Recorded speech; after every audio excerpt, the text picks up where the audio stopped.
বাচ্চার সারা রাত ঘুমের অভ্যাস করতে যে জিনিসগুলো আমাদেরকে সাহায্য করেছে, প্রতিটা শিশু আলাদা, প্রতিটা বাচ্চার চাহিদা আলাদা। আমার বাচ্চার জন্য যে জিনিসগুলো কাজ করেছে সেটা যে হুবহু আরেকটা বাচ্চার জন্য কাজ করবে এমনটা না। বেসিক কতগুলো পয়েন্ট বলবো যে এই জিনিসগুলো আমার মনে হয় মোটামুটি সব বাচ্চার জন্যই অ্যাপ্লিকেবল, এবং এই জিনিসগুলো আমাদেরকে সাহায্য করেছে আমার বাচ্চার সারা রাত ঘুমের অভ্যাস এবং ওর সুন্দর একটা রুটিন তৈরি করার জন্য। একদম প্রথমে যে জিনিসটা সবচেয়ে বেশি দরকার সেটা হচ্ছে বাচ্চার ঘুমের একটা নির্দিষ্ট টাইম থাকা।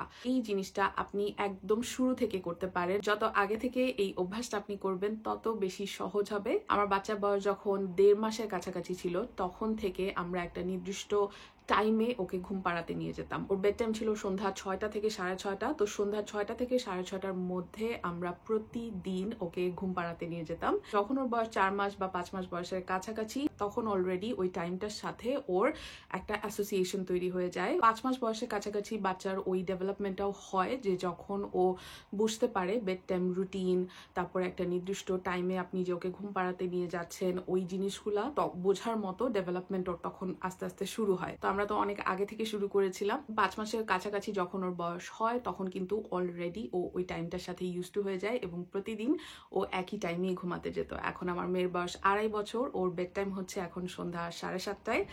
প্রতিদিন একই টাইমে আমরা ওকে ঘুম পাড়াতে নিয়ে যাই এবং ও 7:30 থেকে 8টার মধ্যে প্রতিদিন ঘুমিয়ে যায়। তো এই ক্ষেত্রে কনসিস্টেন্সি মেনটেন করাটা সবচেয়ে বেশি ইম্পর্ট্যান্ট। একদিন আপনি বাচ্চাকে 6টা বাজে ঘুমাতে নিয়ে গেলেন, একদিন আপনি রাত 9টায় নিয়ে গেলেন, একদিন আপনি রাত 10টায় নিয়ে গেলেন, তাহলে কিন্তু এই জিনিসটা কাজ করবে না। প্রতিদিন কনসিস্টেন্সি মেনটেন করতে হবে, অর্থাৎ প্রতিদিন একটা নির্দিষ্ট টাইমে ওকে আপনি ঘুম পাড়াতে নিয়ে যাবেন এবং সেটা আপনাকে দিনের পর দিন, সপ্তাহের পর সপ্তাহ, মাসের পর মাস আপনাকে করতে হবে। 2 নাম্বার যে জিনিসটা আমাদেরকে সবচেয়ে বেশি সাহায্য করেছে সেটা হচ্ছে যে একটা সলিড বেড টাইম রুটিন। তো আমাদের ঘুমের একটা রুটিন আছে।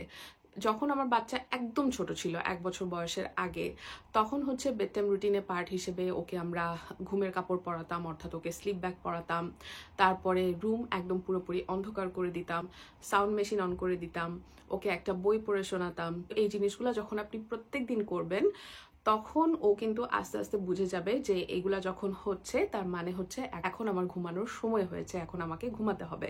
এখন আমার 2.5 বছর বয়সে আমার বাচ্চার বেড টাইম রুটিন হচ্ছে যে ও প্রথমে দাঁত ব্রাশ করে, তারপরে ও ওর ঘুমের ড্রেস পরে, স্লিপ স্যাক পরে, পিজে পরে, তারপর আমরা একসাথে বই পড়ি। ও গান শুনতে পছন্দ করে, আমি ওকে 2-1টা গান গিয়ে শোনাই, তারপরে আমি ওকে ওর বিছানায় রেখে লাইট অফ করে দেই, ও তখন নিজে নিজেই ঘুমিয়ে যায়। সো এরকম একটা সলিড বেড টাইম রুটিন থাকা খুবই খুবই ইম্পর্টেন্ট। নেক্সট যে জিনিসটা আমাদেরকে সাহায্য করেছে সেটা হলো যে মেক শিওর করা যাতে দিনের বেলা বাচ্চা প্রপারলি খাওয়া দাওয়া করছে। সারাদিনের জন্য বাচ্চার যতটুকু খাবার দরকার, যতটুকু ক্যালোরি ওর দরকার, সেটা যদি ওর দিনের বেলা নিয়ে নেয় তাহলে রাতে খিদা লাগার সম্ভাবনা কম এবং রাতে ঘুম থেকে উঠে যাওয়ার সম্ভাবনাও কম। ওই জিনিসটাতে আমি সবসময় খেয়াল রাখতাম যে দিনের বেলা ও প্রপারলি খাচ্ছে। যখন আমার বাচ্চা ছোট ছিল তখন এটা আমার জন্য সহজ ছিল, কারণ আমার বাচ্চা একদম শুরু থেকে বটল ফেড ছিল। ব্রেস্ট মিল্কও আমি ওকে পাম্প করে খাইয়েছি। সো আমি এক্স্যাক্টলি দেখতে পারতাম যে ও কতটুকু খাচ্ছে। আমি যদি বাচ্চাকে সরাসরি ব্রেস্ট ফিডিং করাতাম, যেটা আমি করাতে পারিনি, তাহলে হয়তো আমি বুঝতে পারতাম না যে আমার বাচ্চা কতটুকু খাচ্ছে, বা আমি হয়তো 100% শিওর হতে পারতাম না। আমি জানি না, তখন হয়তো আমার এক্সপিরিয়েন্সটা ডিফারেন্ট হতো।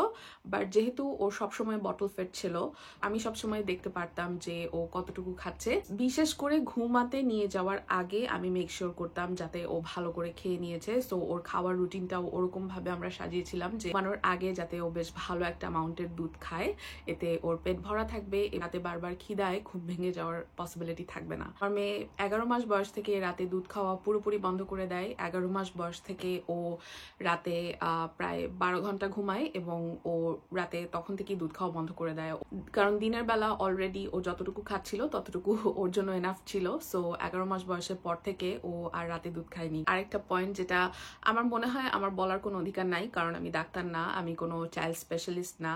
সো অবশ্যই আপনি আপনার ডাক্তারের সাথে পরামর্শ করে নেবেন এটার জন্য। রাত্রে যখনই বাচ্চার ঘুম ভেঙে যাবে তখনই বাচ্চাকে দুধ দেওয়াটা, যখনই বাচ্চা ঘুম ভেঙে যাচ্ছে তখনই যদি আপনি ওকে ব্রেস্ট ফিড করান বা তখনই যদি আপনি বারবার ওকে দুধ দেন, তাহলে ও ওইটার সাথেই ওর অ্যাসোসিয়েশন হয়ে যাবে এবং ওইটাই ও বারবার চাবে। আমরা যেটা করতাম যে ওকে নির্দিষ্ট সময়ে দুধ দিতাম। একদম যখন ছোট ছিল নিউবর্ন তখন ও প্রতি 2 ঘন্টা পর পর খেত।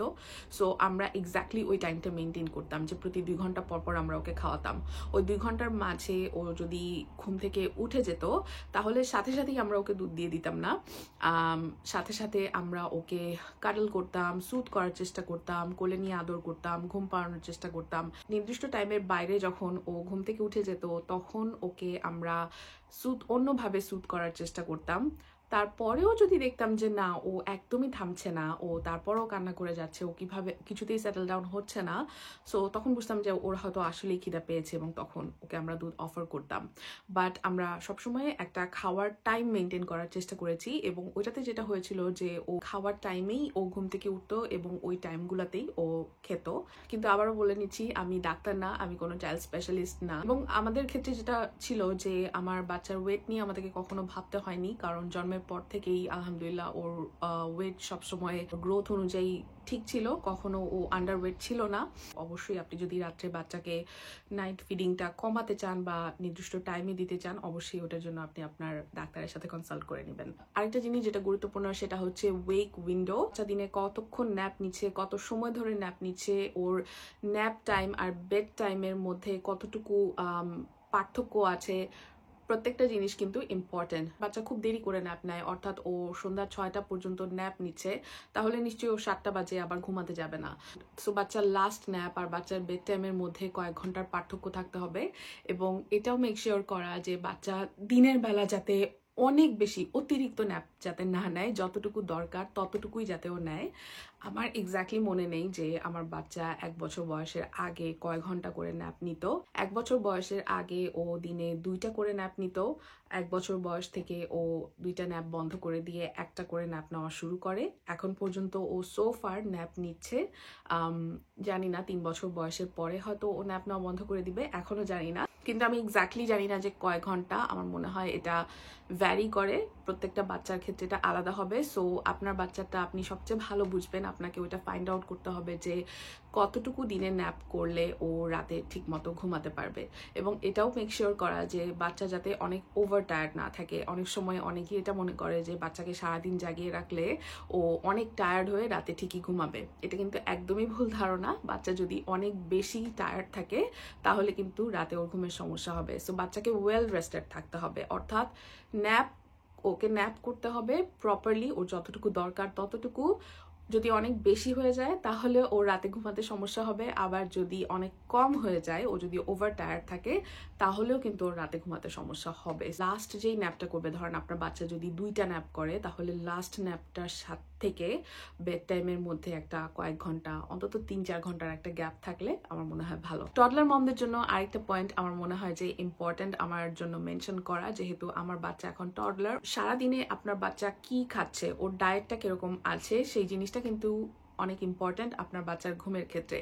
আপনার বাচ্চা যদি সারাদিনে প্রপার নিউট্রিশিয়াস ডায়েট যদি ওর না থাকে, যদি ও ঠিকমতো প্রোটিন, হেলদি ফ্যাট এই জিনিসগুলো যদি ও না খায়, বাচ্চা যদি সুগারি ফুড বেশি খায়, চিনি জাতীয় খাবার যেমন চকলেট, বিস্কিট, ডোনাট, বাইরের প্রসেসড ফুড, চিপস, এই জাতীয় খাবার যদি বাচ্চা খায় দিনে, তাহলে কিন্তু সেটা বাচ্চার ঘুমের ব্যাঘাত অবশ্যই ঘটাবে। আপনার বাচ্চা যদি দিনের বেলা কোকোমেলনের মতো হাই স্টিমুলেটিং শো এগুলা দেখে, তাহলে রিল দেখে, টিকটক দেখে অনেক বাচ্চা, ঘুমের সমস্যা হবেই হবে, মাস্ট, এটাতে কোনো ডাউটই নাই। এই জিনিসগুলো বাচ্চার ব্রেনকে অনেক বেশি হাইপার অ্যাক্টিভ করে দেয় এবং এটা ওদের ঘুমের ব্যাঘাত ঘটায়। লাস্ট পয়েন্ট সবচেয়ে বেশি important, consistency. Bed time routine করা, বাচ্চাকে প্রত্যেকদিন নির্দিষ্ট টাইমে ঘুমাতে নিয়ে যাওয়া, এগুলোর জন্য অনেক বেশি কনসিস্টেন্সি লাগে। এটা শুধু আপনি যদি 1-2 দিন করেন বা কয়েক সপ্তাহ করেন তখন আপনি রেজাল্ট পাবেন না। মাসের পর মাস যখন আপনি এটা কনসিস্টেন্টলি করবেন তখন আপনি ওটার রেজাল্ট পাবেন। আমার বাচ্চার প্রথম 1 থেকে 1.5 বছর বয়সে আমরা অনেক স্যাক্রিফাইস করেছি এটার জন্য। যখনই কোথাও বাইরে যেতাম মেক শিওর করতাম যে সন্ধ্যা 6টার আগে আমরা বাসায় ব্যাক করবো, সন্ধ্যা 6টার পরে আমরা বাইরে থাকবো না। যখন আমরা কোথাও ট্রাভেল করেছি তখন ওর রুটিনের সাথে ম্যাচ করে পুরো সবকিছু আমরা প্ল্যান করেছি যাতে ওর রুটিনের কোনো ব্যাঘাত না ঘটে, যাতে সন্ধ্যা 6টায় আমরা বেড টাইম করতে পারি। প্রত্যেক দিন একইভাবে কনসিস্টেন্টলি চেষ্টা করে গিয়েছি, যেটা করা একদমই সহজ ছিল না, খুবই খুবই চ্যালেঞ্জিং ছিল, অনেক কঠিন ছিল। আপনার নিজেকে অনেক বেশি ডিসিপ্লিন হতে হবে এটার জন্য, এবং আপনার অনেক বেশি ধৈর্যের প্রয়োজন। এত কষ্ট করার রেজাল্ট এখন আমরা পাচ্ছি। এখন আমার বাচ্চাকে 1 ঘন্টা কোলে নিয়ে ঘুম পাড়িয়ে দিতে হয় না। ওকে সন্ধ্যা 7:30টায় আমরা যখন বিছানায় শুইয়ে আসি, ও নিজে নিজে ঘুমিয়ে যেতে পারে। ও সারা রাত ঘুমায়, এবং সেটার কারণে আমাদের জীবন এখন অনেক সহজ হয়ে গিয়েছে।